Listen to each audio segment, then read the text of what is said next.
Les psychiatres et les firmes pharmaceutiques ne font pas uniquement du battage auprès de ceux qui prescrivent des psychotropes. Ils ciblent aussi directement le consommateur, vous, et s'attendent à ce que vous veniez leur demander une ordonnance. The direct-to-consumer advertising is instilling the notion in every human being that something is mentally wrong, something needs correction. That drives people to see a psychiatrist to help to mitigate this by dispensing the medication, by dispensing a drug that they have had pushed on them on countless television ads, countless magazine ads, and countless print ads that say, hey, there's something wrong with you, go get help for it. C'est à la télévision que l'on constate surtout cette explosion de publicité vers le consommateur. Cela n'a pas toujours été le cas. Jusqu'à récemment, la publicité télévisée pour les psychotropes était très limitée. Mais en 1997, la FDA a été persuadée d'assouplir ses règlements sur la publicité pour les psychotropes dans les médias, en violation directe de l'article 10 d'un traité international signé avec l'ONU. Every 5 minutes there's a new drug ad. And this is not by accident, this is cold, canny, scientific design. Ads are fundamentally of two types. One type of ad is a effort to try to get the patient to take the drug company's drug. Abilify helps control symptoms of bipolar mania and reduce... But then the second kind of direct-to-consumer advertising is the you're sick and you didn't know it advertising.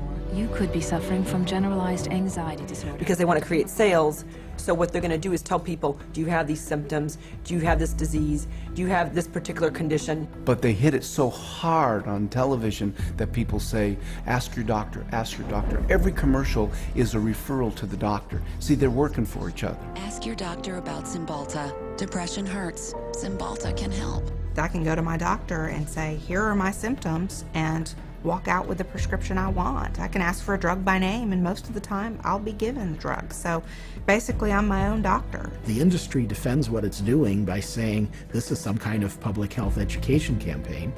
And I'm sorry, I think if you go to an advertising agency, you're advertising.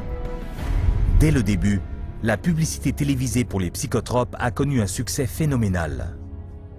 Les 3 premières années, les ventes de psychotropes ont augmenté de 250%. L'industrie pharmaceutique dépense 2,9 milliards de dollars par an pour la publicité télévisée et fait maintenant un chiffre d'affaires plus haut que jamais. Une fois que les patients affluent dans les cabinets des psychiatres, ils se font prendre au piège avec un autre stratagème de vente, les échantillons gratuits. The industry is willing to give out millions of dollars worth of free samples because it generates billions of dollars in sales. You want a prescription and you want Prozac written forever as a maintenance therapy. So you establish that with some free Prozac up front. Here, take this sample, it doesn't cost you anything, and then if you like it or if it seems to work, then we'll make a prescription, but you're going to have to pay for that prescription. The sample is free. So it's really a marketing technique. They got a cash cow.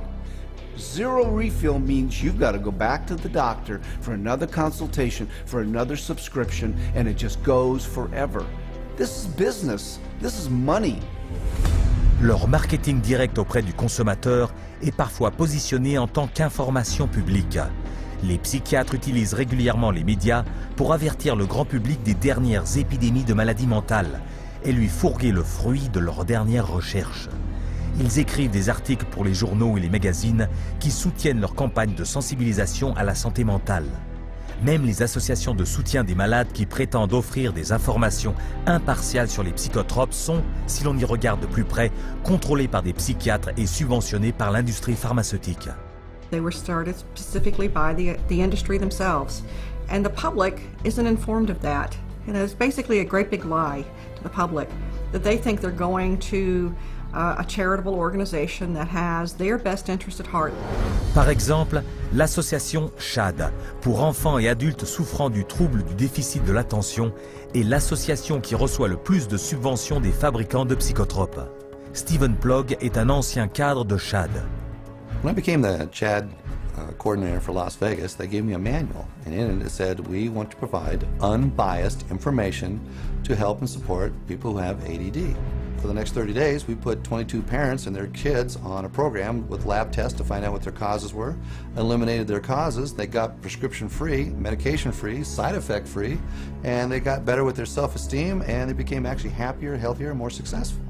Chad found out about this, called me up and says, we do not allow people to talk about nutrition in any of our seminars. We only prescribe going to a psychiatrist who will only prescribe drugs and therapy. So they said you can no longer work with us, and they fired me for simply recommending that parents go get a lab test, find out what the causes are, and eliminate the causes. They do not allow that. They only allow medication and psychiatric treatment. Les associations psychiatriques de soutien aux malades font aussi la promotion des traitements à base de psychotropes en utilisant des questionnaires marketing qu'ils font passer pour des questionnaires médicaux. You can take a survey of maybe 16 questions. And if you are a normal human being who's lived through ranges of emotions of normal life experience, if you've known the exhilaration of the birth of a child, a niece, a nephew, and the devastation of a divorce and the loss of dreams, and answer honestly to those questions, you will diagnose yourself as bipolar. And the instructions that come back along with the diagnosis or the warning that you're probably bipolar say, print this out and take it to your doctor. Pour montrer à quel point il est facile d'aller sur Internet, de répondre à des questions personnelles et de se retrouver avec un diagnostic psychiatrique, voici quelques bénévoles choisis au hasard, des gens de tout âge menant une vie normale. Do you feel sad, blue, unhappy, or down in the dumps? Sometimes. I've had periods of great optimism and other periods of equally great pessimism. Yeah, that happens a little bit. I get tired for no reason. Sometimes. Life is pretty full. Not really. For no apparent reason, I sometimes have been very angry or hostile. It's hard for me to concentrate on reading. I am restless and can't keep still. My heart beats faster than usual. I have trouble sleeping, shortness of breath. Gained weight. Trembling hands. I have an idea that most of these are going to be sometimes. Everyone has. As in everybody? Somewhat. Somewhat true. Just a little. Oh yeah, yeah. Alright, my score totaled 42. Bipolar disorder, moderate to severe symptoms. Wow. The answer reflects on the presence of depressive symptoms. Currently suffering from an anxiety disorder. I may be suffering from bipolar 1. Minimal to mild depression. An obsessive compulsive disorder. Guess that means I'm psycho. Guess I'll go to a psych. Try to see if I could work it out, get some meds or something. Résultat, des troubles mentaux ont été diagnostiqués chez 50% de ces personnes à qui on a conseillé de suivre un traitement. De la sorte, la moitié de la population américaine, 150 millions de personnes, pourrait être catégorisée comme mentalement malade. Now you have a direct line of consumers just walking in with a little pre-survey that says that they potentially can have bipolar, ADHD, stress, anxiety, any of those categories, and they just need to take this assessment tool and say, okay, that basically that is what you have and here's your drug. Les psychiatres veulent maintenant rendre ces tests d'évaluation obligatoires.